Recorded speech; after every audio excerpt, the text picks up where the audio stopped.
actualidad informativa con invitados de lujo, la oportunidad del doctor Gabriel Gallego Montes, docente de la Universidad de Caldas, y viene a mostrarnos un producto de altísima calidad. Es además un motivo de orgullo mostrar la historia del departamento de Caldas y del Tolima en una obra que recientemente fue lanzada en la ciudad de Manizales, también en uno de los municipios de el Tolima, y pues viene a contarnos de una labor titánica que ha desarrollado con otros docentes y un grupo de investigadores acerca de la historia del cable aéreo más largo del mundo. Pero que sea nuestro invitado, el doctor Gabriel Gallego Montes, quien empiece a contarnos acerca de este reto que realmente pues resultó ser todo un éxito. Buenos días. Buenos días, Martín, ¿cómo estás? Muy bien, excelente. Bueno, entonces te cuento, este libro recoge 4 años de trabajo, tanto de la Universidad de Caldas como de la Universidad Nacional Sede Manizales, de un grupo de investigación que fuimos sumando diferentes personas que han pasado por el proceso, alrededor de unas 20 personas, entre estudiantes de pregrado, investigadores, bueno, y la profesional Laura Sofía Mesa y yo, que al final terminamos haciendo todo el trabajo editorial y de curaduría para que pudiésemos tener este libro que, como te decía hace un rato, yo creo que son como los dos libros que se lanzan en la ciudad, diríamos como en este formato, libros de colección, libros bellos, estéticamente muy bellos, que es el libro del Palacio Amarillo y este libro del cable aéreo más largo del mundo. Bueno, un libro de lujo que cuando ustedes tengan la oportunidad de pasar estas páginas, porque ha sido impreso y esa es como su mayor ventaja, el poder apreciarlo, tenerlo en manos, pasar las páginas, apreciar no solamente la lectura, la investigación, la historia del cable aéreo de Manizales Arveo, cable más largo del mundo en su momento, sino también pues de una riqueza visual, porque el libro pues viene acompañado de tradiciones culturales y también tradición gastronómica de la región. Toda esta investigación, ¿por qué pues les inquietó este tema? Bueno, todo esto empezó en pandemia y empezó como haciendo unos videos caseros, porque con un grupo de 4 compañeros, el profesor José Fernando Vasco, la profesora Jenny Norela y la comunicadora Paula Bernal y yo, empezamos diciendo, venga, ¿qué vamos a hacer a los abuelos? Entonces mi mamá y una tía son muy contadoras de historias del cable aéreo, porque ellas de niñas vivieron en el cable aéreo, mi abuelo fue aceitador, entonces comenzamos con ellas a hacer videos caseros, como en pandemia, que había que poner a hacer a los abuelos, actividades, a que ellas narraran historias. Y comenzaron a narrar historias y a partir de la narrada de historias de ellas, de otras personas, en YouTube, comenzamos a hacer difusión en redes sociales, armamos unos primeros 9 videitos muy caseros que llamaron Memorias de Cuarentena, que era como historia oral del cable aéreo, o sea, abuelos contando historias del cable aéreo. Luego con eso nos dimos cuenta que en el año 2022 se cumplirían 100 años de la puesta en funcionamiento, entonces ya con un grupo de profesores más grande de la universidad, del Departamento de Historia y Geografía, y se sumó de la Universidad Nacional, armamos ya un proyecto que se llamó Misión Científico-Social y decimos ya incursionar en el territorio, año 2021, que se comenzaron a levantar las restricciones de pandemia, en el año 2022 se siguió ejecutando el proyecto, en el año 2023 se ejecutó un proyecto ya que tiene una dimensión mucho más arquitectónica y una dimensión que es todo el levantamiento de fichas del ministerio. Ahí participaron otros profesores y todos esos, diríamos, esos 4 proyectos, dijimos, venga, ¿y cómo ponemos en conocimiento de la comunidad y de toda esta información al servicio de la comunidad? Y decidimos el año pasado con el equipo armar un libro, pero no pensábamos que iba a salir un libro tan bello. Y ya Sofía y yo hicimos el trabajo de curaduría, habíamos hecho un trabajo pionero de recetas de cocina tradicional en Herbeo. Esto empezó en Herbeo se hicieron varios productos, uno que se llamó Aves del Cable Aéreo, que es Sí. muy bello, que es un plegable, a cada estación del cable en el municipio de Herbeo se le dedicó una ave y se hizo un plegable muy bello, y con una compañera que se llama Sara, ella hizo un trabajo de gastronomía, de antropología de la alimentación, y se recuperaron como 9 o 10 recetas de cocina, luego con otra compañera en Herbeo. Entonces ya lo que hicimos fue, bueno, y aquí en Manizales, ¿cómo hacemos las recetas? Y nos pusimos como a hacer todo un trabajo el año pasado con apoyo del Centro Transmedia de la Universidad de Caldas, y fueron como piezas de rompecabezas. O sea, teníamos recetas de cocina, teníamos muchos testimonios de abuelos, objetos que habíamos recuperado en la tradición oral y en todo el trabajo de inmersión en los municipios. Entonces lo que hicimos fue como armar todo este rompecabezas y productos de este libro, que tiene como 2 partes o 3. Una primera parte del libro que son historias, breves historias del cable, Sí. con fotografías antiguas, muy lindo toda esa primera parte, y en la segunda decidimos que esta historia fuera contada de otra manera.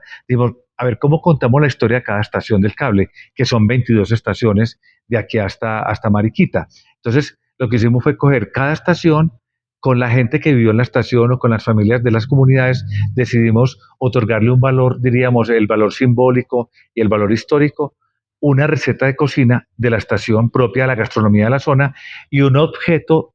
propio del cable, bien sea que la gente lo tuviera o que hubiese sido transportado por el cable, porque hay de diferentes tipos de objetos. Entonces, con esos, diríamos, 5 elementos, se armó, diríamos, cada historia de cada estación del cable, de las 22 que están ahí, y al final, producto de un trabajo también que hicimos de esos encuentros casuales de la vida, hace como unos años, como unos 4 años, vino un bisnieto de Lindsay. Nosotros no sabíamos que era el bisnieto, sino que se le hizo el recorrido cultural que se hace con Jamie en la Universidad Nacional, en la Facultad de Arquitectura, y después de que le hicieron el recorrido, el chico dijo, es que yo soy bisnieto de Lindsay. Entonces tomamos las notas, y bueno, Jamie, y comenzamos un cruce de correos, y su mamá, cuando le contamos que estaba sacando el libro, nos dijo, yo tengo unas fotos que nadie conoce, y entonces nos mandó 100 cartas de Lindsay, 100 cartas que James Lindsay escribió en Manizales y en Ocaña y en otras partes del país, relatando cómo construía los cables aéreos, y escogimos una carta muy bella, que es la carta 84, donde él relata un viaje por el cable aéreo viniéndose de Mariquita hasta Manizales, nombra personajes de aquí de la ciudad, cómo fue recibido. Entonces al final hay una especie como de colofón donde está una reseña de quién era James Lindsay y una carta muy bella donde él relata, diríamos, su viaje por el cable. Y al final, Felipe Hoyos Corbel, que había hecho 2 videos muy bellos sobre la historia del cable aéreo. Entonces tenemos 4 códigos QR que llevan a diferentes tipos de material ya visual para que quien quiera decir yo quiero conocer más del cable pueda mirar material visual complementario al libro. Por lo que usted acaba de narrar y como autor de esta obra e investigador, pues se me antoja que además del libro y de las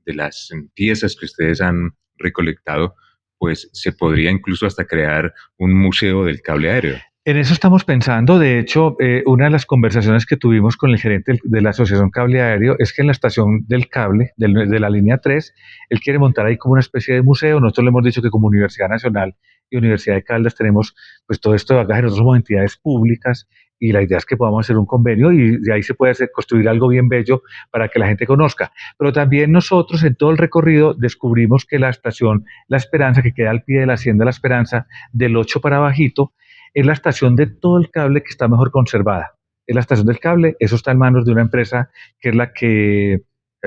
diríamos, transporta los oleoductos del país, que se llama Zenit. Entonces, la idea del año entrante, vamos a presentarnos de nuevo al programa de estímulos culturales, porque este libro tuvo apoyo del programa de estímulos culturales de la Alcaldía de Manizales, sí. Y la idea es que podamos construir un centro de interpretación del cable a esa altura, o sea, que sea como que sea un elemento más que contribuya a dinamizar turísticamente toda esta zona. Estamos con el equipo mirando cómo el año entrante comenzamos a hacer como los diseños, como lo que llaman fase 1, estudios, diseños, mirar cómo se puede montar algo con todo el material y con todo lo que tenemos. Realmente creo que la ciudad y la región se merece un museo de los sistemas, porque no solamente es el cable Manizales-Mariquita. Hay que recordar que Manizales hace 100 años fue la capital mundial de los cables aéreos. De Manizales salían 102 kilómetros de cables aéreos, 22 kilómetros para el norte hacia Aranzazu, 10 kilómetros de un cable que se proyectó hacia el Chocó, pero que solamente pudo llegar hasta la vereda Malabrigo por la crisis económica de los años 30, y el primer cable aéreo a Villa María que permitió la reconstrucción de la ciudad después de los incendios. Si uno suma los 4 cables aéreos que tuvo la ciudad hace 100 años, daban 102 kilómetros, y eso pone que la ciudad hace 100 años era la capital mundial de los cables aéreos. O sea que podemos montar algo que recree como lo que ha sido, diríamos, la apuesta que ha tenido la ciudad por la movilidad sostenible, y yo creo que nos merecemos un museo de los cables aéreos de la ciudad. Esta es una riqueza y una historia cultural muy, muy, muy importante e histórica además. Bueno, ya tenemos cautivos a nuestros oyentes, a nuestros seguidores en las redes sociales, en YouTube, en Facebook, en Instagram, y seguramente que ya están antojados de poder deleitarse con esta obra, de adquirir el libro, de conocer su contenido y demás. Este libro, esta obra,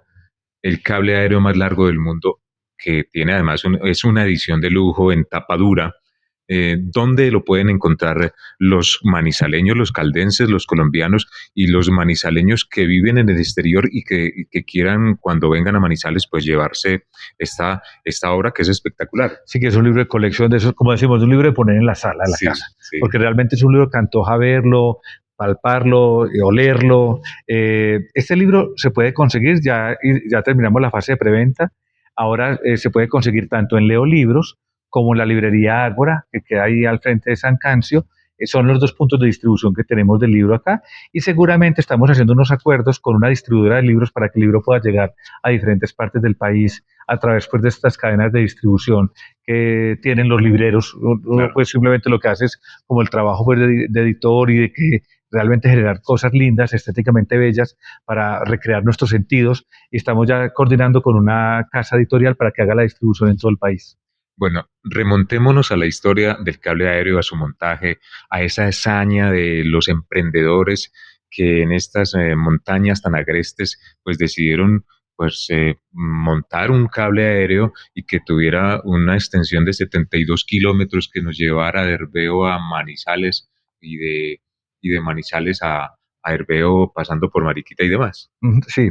este proyecto yo creo que se asocia mucho con la forma también de creación del departamento de Caldas. Cuando Caldas se crea en 1905, los líderes de la época comenzaron, diríamos, a explorar. Ya venía en un auge la industria cafetera, pero también con unos costos muy altos y muchas dificultades para salir de la ciudad en medio de la montaña. Pensemos en el año 1905, 1910, había unas ganas como de cómo salimos de estas montañas. Y los líderes de la época, diríamos la élite de la época, eh, comienzan a explorar y se dan cuenta que James Lindsay ya venía construyendo cables aéreos en España